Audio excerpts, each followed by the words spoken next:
Dodballapur in Bangalore rural district for his very first visit. It's an honor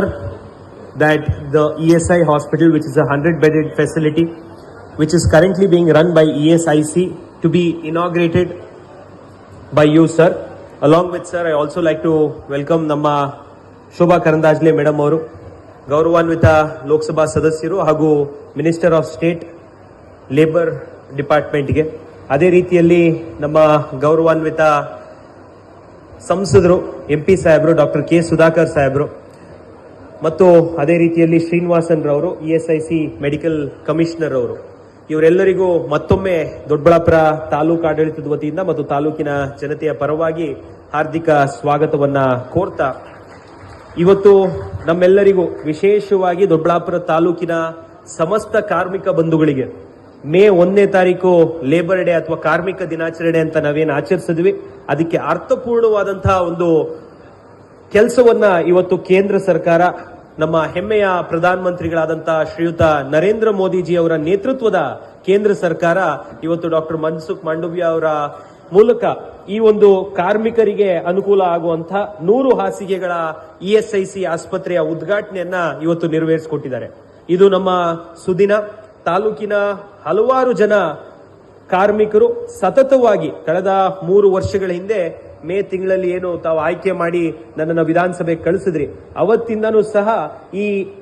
ಆಸ್ಪತ್ರೆಯನ್ನ ತುರ್ತಾಗಿ complete ಮಾಡಿ ಇಲ್ಲಿ ಸೇವೆಯನ್ನ, ಆರೋಗ್ಯ ಸೇವೆಯನ್ನ ಶುರು ಮಾಡಬೇಕು ಅಂತ ಹೇಳಿ ತಾಲೂಕಿನ ಜನತೆಯ ಒಕ್ಕೊರಳಿನ ಬೇಡಿಕೆ ಇತ್ತು. ಅದರಲ್ಲೂ ವಿಶೇಷವಾಗಿ ಕಳೆದ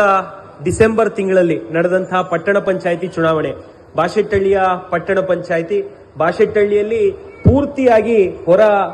ರಾಜ್ಯಗಳಿಂದ, ನಮ್ಮ ರಾಜ್ಯದ ಬೇರೆ ಬೇರೆ ಒಂದು ಜಿಲ್ಲೆಗಳಿಂದ ಬಂದಿರುವಂತಹ ವಲಸೆ ಕೂಲಿ ಕಾರ್ಮಿಕರು ಹೆಚ್ಚಿರೋದ್ರಿಂದ ಅವರ ಪ್ರತಿಯೊಬ್ಬರ ಬೇಡಿಕೆ ಇದ್ದಂಥದ್ದು ESI ಆಸ್ಪತ್ರೆಯನ್ನ ಅತಿ ತುರ್ತಾಗಿ ಈ ಸೇವೆಯನ್ನ, ಆರೋಗ್ಯ ಸೇವೆಯನ್ನ ಇಲ್ಲಿ ಶುರು ಮಾಡಬೇಕು ಅಂತ ಹೇಳಿ ಏನು 2013ನೇ ಇಸ್ವಿಯಲ್ಲಿ ಈ ಗುದ್ಲಿ ಪೂಜೆಯನ್ನ ನೆರವೇರಿಸಿದ್ರು ಸಹ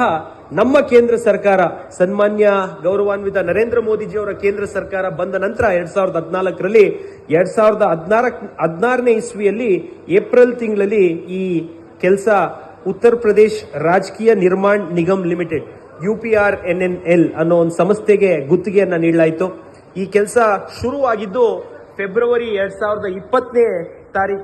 2020ನೇ ಇಸ್ವಿಯಲ್ಲಿ ಈ ಕಾಮಗಾರಿ ಪ್ರಾರಂಭ ಆಯಿತು. ಈ ಕಾಮಗಾರಿಗೆ ಸಂಪೂರ್ಣ ವೆಚ್ಚವನ್ನ ಕೇಂದ್ರ ಸರ್ಕಾರ 101 ಕೋಟಿ 14 ಲಕ್ಷ ವೆಚ್ಚವನ್ನ ಕೇಂದ್ರ ಸರ್ಕಾರ ಭರಿಸಿದೆ. ಅದಾದ ನಂತರ 2024ನೇ ಇಸ್ವಿಯಲ್ಲಿ ನಮಗೆ ಇಲ್ಲಿ ಬಿಲ್ಡಿಂಗ್ ಕಂಪ್ಲೀಷನ್ ಆಯಿತು. 2024ನೇ ಇಸ್ವಿಯಿಂದ 26ನೇ ಇಸ್ವಿವರೆಗೂ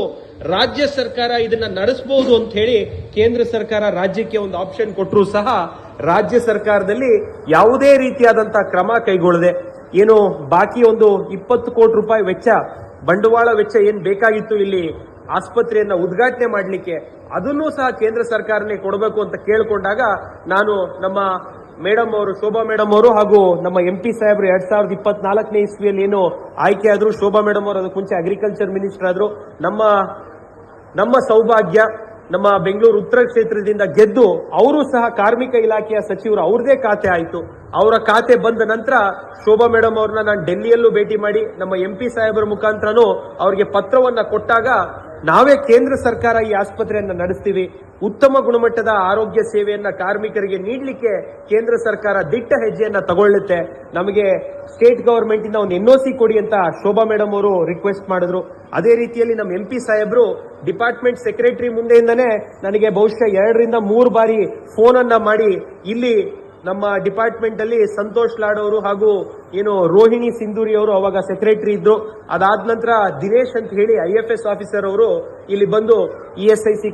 ಸ್ಟೇಟ್ಗೆ ESICSಗೆ ಅವರೇನು ಡೈರೆಕ್ಟರ್ ಆಗಿ ಬಂದ್ರು. ಅವರಿಂದ ಒಂದು NOC ಯನ್ನ ಪಡೆದು ಕಳೆದ